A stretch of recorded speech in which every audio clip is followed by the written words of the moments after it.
Hello दोस्तों, 92.7 big FM से मैं हूं आरजे राहुल आपके साथ इस फेसबुक लाइव के जरिए एक बार फिर रूबरू हूं आपसे। हमारा जो सेगमेंट है जोधाना शान, जिसमें हम जोधपुर शहर के उन बाशिंदों से आपको रूबरू करवाते हैं जिन्होंने अपने क्षेत्र में बहुत अच्छा काम किया है, हमारे जोधपुर शहर का नाम रोशन कर रहे हैं, हमारे जोधानारी शान है। इफ यू रिमेंबर, अभी फ्राइडे को हमने आपको रूबरू करवाया था लियाकत खान वारसी जी से। आपके बारे में बहुत सी ऐसी बातें हैं। सबसे पहले जो मुझे बेहद पसंद है, आप देशभक्त हैं।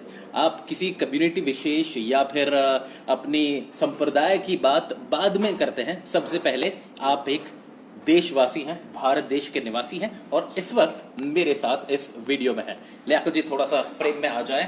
बहुत बहुत स्वागत है आपका। जी सर, जय हिंद सर। मैं आपको बता दूं, जितने भी दर्शक इस वीडियो को देख रहे हैं, लियाकत खान वारसी जी हमारे जोधपुर शहर से हैं। सद्भावना यात्रा 12,000 किलोमीटर लंबी आप कर चुके हैं और अपनी कम्युनिटी के पहले ऐसे शख्स हैं जिन्होंने देहदान किया है, बॉडी डोनेट की है। हालांकि बहुत सारी दिक्कतों का आपको सामना करना पड़ा, लेकिन एक बार जो ठान लिया, कहते हैं ना, धुन बदलना मुश्किल है, लेकिन उसे कर दिखाया हमारे जोधाना शान लियाकत जी ने। ब्लड डोनेशन भी आपका एक मैं कहूंगा कि वो सोच है जो पूरी शिद्दत से करते हैं। अब तक 49 बार ब्लड डोनेट कर चुके हैं Liaquat ji, if I am not wrong. जी सर। तो अर्धशतक होने ही वाला है। Yes sir. अच्छा, आपको बता दूं कि ये जो कहानी है ना ब्लड डोनेशन की, ये भी बहुत इंटरेस्टिंग है। मैंने सुना लियाकत जी कि आपने एक बार सुसाइड करने की कोशिश की और उसी के बाद से ये एकदम धुन बदली, चेंज आया और आपने फिर ब्लड डोनेशन करना शुरू किया। तो एक्चुअली वो कहानी क्या थी?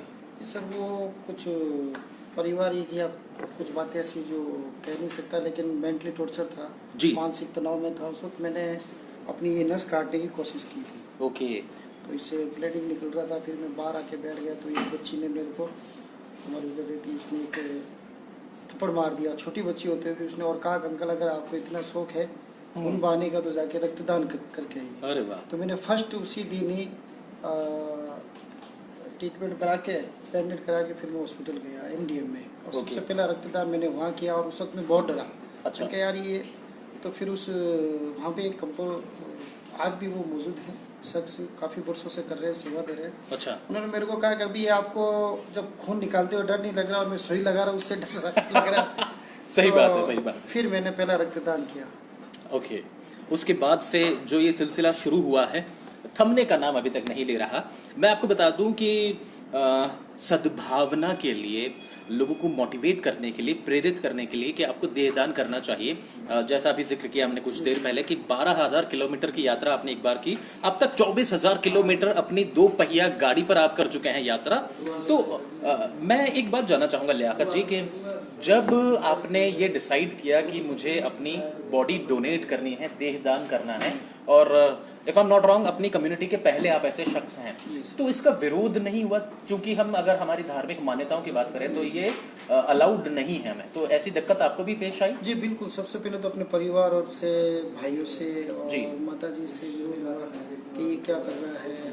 तो फिर कई लोग हैं ऐसे, जी, समाज के बड़े लोग हैं, उन्होंने भी मेरा विरोध किया। जी। फिर जब मैंने उन लोगों से बात रखी कि जब हम मेरा देहदान करना, अगर कोई शख्स आज जो दुनिया में हो रहा है उस वक्त, चाहे मुस्लिम को कंट्रियों में देख लो या भारत में देख लो, एक शख्स चाहे वो किसी धर्म का अपने शरीर पे बम लगा के अपना शरीर को नष्ट कर रहा है, बर्बाद कर रहा है, और उसके साथ साथ 100-200 लोगों की जान ले रहा है, जब उसके लिए वो हलाल हराम नहीं है, उसका अगर कोई धर्म ये नहीं कहता कि हराम है, ये काफिर है, तो फिर मुझे कैसे कह सकता है? अरे वाह, बहुत खूब। तो बहुत खूब। उस वक्त फिर मैंने आवाज़ उठाई कि अगर सारे धर्मगुरु मिलकर अगर ये घोषणा करें, मेरे पे दबाव हुआ कि मैं वापस ये फैसला ले लूं, लेकिन मैंने लिया नहीं। उस वक्त मैंने ये कहा कि अगर हम सारे दुनिया के धर्मगुरु अगर ये घोषणा ले लें, और ये कि भी जो भी टेररिस्ट है वो किसी भी धर्म का नहीं है, और जो है वो काफिर है, और जो कर रहा है वो हराम काम कर रहा है, क्योंकि इस्लाम के अंदर सुसाइड करना हराम है। जी।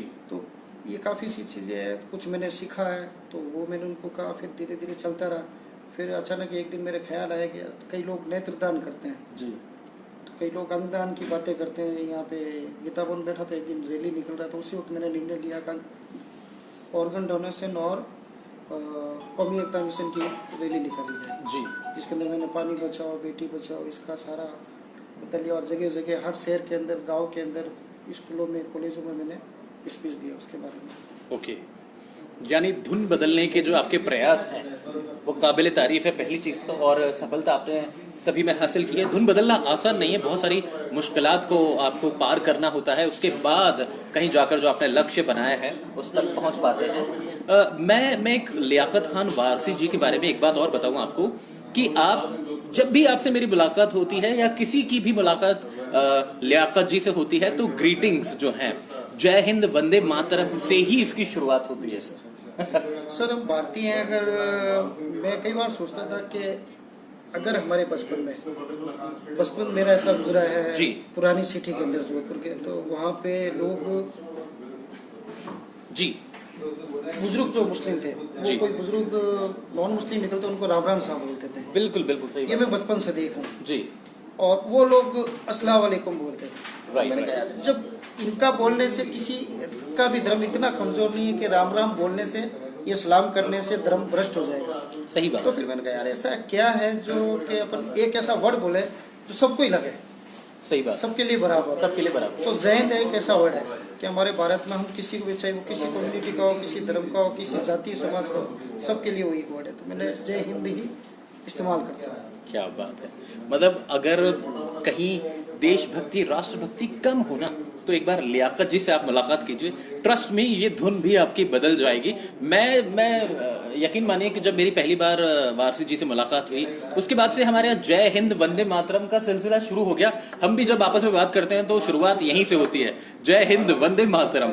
तो वाकई धुन बदल रही है। वेल हमारे जितने भी दर्शक इस वीडियो को देख रहे हैं, आपने तो बहुत सारी यात्राएं भी की है, आपने देहदान की घोषणा भी कर रखी है, आपने लगभग 49 टाइम्स ब्लड डोनेट भी किया है। तो ओवरऑल हमारे जितने भी दर्शक इस वीडियो को देख रहे हैं जोधपुर में या जोधपुर के बाहर, उन्हें क्या मैसेज देना चाहेंगे आज?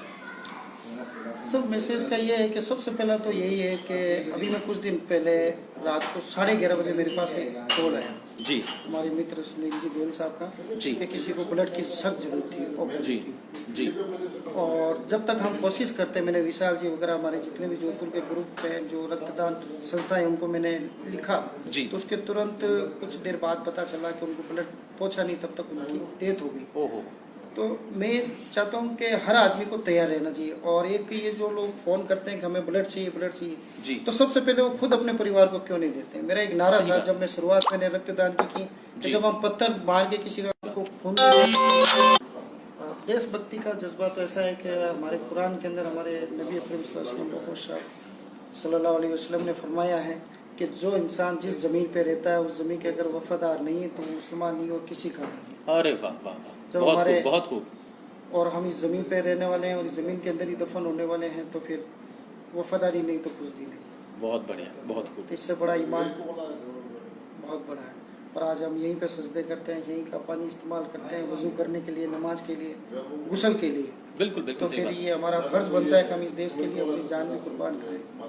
और अगर हम फौज में रह के कुछ नहीं जाने की कोशिश करने वाले कई कहते हैं कि हम फौज में जाएं, मिलिट्री में मैं फौजी होता तो ये कर लेता फौजी। तो आप अगर खून बहाने का सोच रहे हैं तो सबसे बेस्ट है कि आज ही अपना निर्णय लेने के रक्तदान करेंगे। अरे वाह, बहुत बढ़िया, सबसे बेस्ट ये। बहुत बढ़िया। तो एक वो सैनिक होते हैं जो सरहद पर हमारे देश की रक्षा के लिए खड़े होते हैं, और एक वो सैनिक है जो देश के अंदर ही हैं, लियाकत खान वारसी जैसे लोग हैं जो राष्ट्र भावना लोगों में बढ़ा रहे हैं, प्रेरित कर रहे हैं, धुन बदल रहे हैं। और जो बातें की वाकई मेरे हिसाब से धुन बदलने वाली है, आपको मोटिवेट करने वाली है। मैं आपके बेहतर भविष्य के लिए और सेहतमंद आप रहें इसकी शुभकामनाएं देता हूं आपको, और साधुवाद देना चाहूँगा लियाकत जी। ट्रस्ट मी, आप वाकई हमारे जोधाणारी शान हैं, आपने धुन बदल दी है। Thank you so much. Well, जय हिंद। देखिए, जय हिंद वंदे मातरम के साथ आगाज और अंजाम तक पहुंचने से पहले एक निवेदन आपसे, लियाकत खान वारसी जैसे हमारे जोधपुर शहरवासियों को अगर आप भी जानते हैं जो हमारी सोसाइटी को सर्व कर रहे हैं, समाज की धुन बदल रहे हैं अपने प्रयासों से, हमारे शहर का नाम अगर उन्होंने देश विदेश में रोशन किया है तो मुझे आप जरूर बताएं, उनसे हम चर्चा करेंगे। मेरे Facebook page RJ Rahul Baig FM जहां से इस वक्त हम लाइव हैं, इनबॉक्स करें मुझे उनकी डिटेल्स।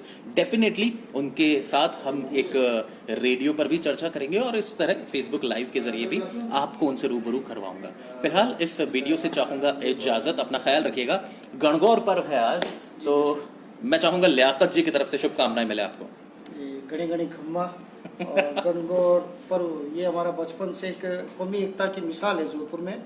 जी, ईद बिल्कुल। मीनार मस्जिद पे इसका इस्तकबाल होता है जी जी और कई मुस्लिम कम्युनिटी इसका इस्तकबाल करती आ रही है। जी। तो आप सभी को गणगौर पर्व की हार्दिक शुभकामनाएं, तहे दिल से मुबारकबाद। थैंक यू सो धन्यवाद, मच। जय हिंद। जय Hind. Well ladies and gentleman, अब इस वीडियो को यहीं विराम देते हैं। मैं चाहूंगा आपसे इजाजत, अपना ख्याल रखिएगा। मुलाकात होगी बिग चाय में सुबह 7 बजे कल। तब तक bye bye, take care, God bless. 92.7 big FM के साथ धुन बदल के तो देखो। वंदे मातरम, जय हिंद।